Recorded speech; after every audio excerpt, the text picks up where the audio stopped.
Good morning, St. Columba's. Last week I attended the first of a 10-week series called Sacred Ground. It's a course being offered here, a course to discuss the intersection of race and privilege and faith. And as we began, a new group of people who did not all know one another, we were asked to do the usual introductions, go around the room kind of thing. But in addition to giving our name and various things, we were asked to identify an ancestor whom we would like to invite into the room for our conversation that evening. And later in the session, we circled back around to that and were invited to share with the group something about why it is that we chose the particular person to join us that evening.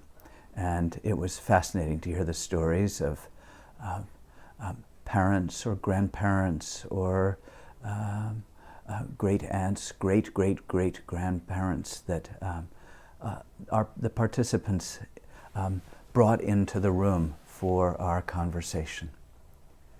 Today, the Church observes what's called the Feast of All Faithful Departed, or All Souls.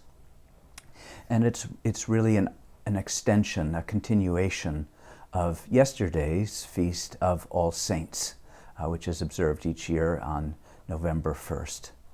But All Saints tends to focus our attention on the great and well-known saints, those whose lights shone very bright in the constellation of the world and who are known for great deeds of heroism or compassion or saintliness, of miracles and so on.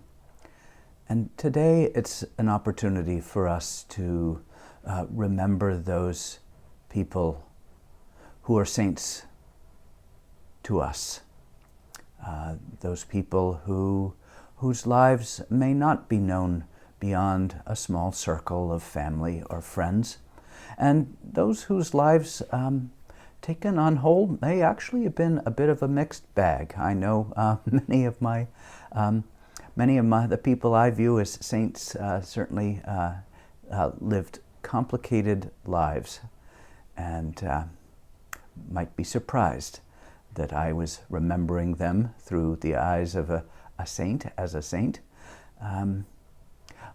But I think when it comes down to it, saints are those people who have shed a light upon our path and helped us find the way. And in particular, those who have shed a light upon our path and helped us find a way toward love, toward God, toward compassion, toward lives marked by mercy and justice.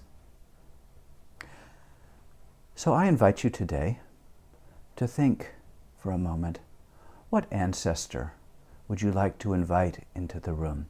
What ancestor would you like to have accompany you today, that she or he might shed a little extra light on the path you're walking this day? May your day be filled with light and grace.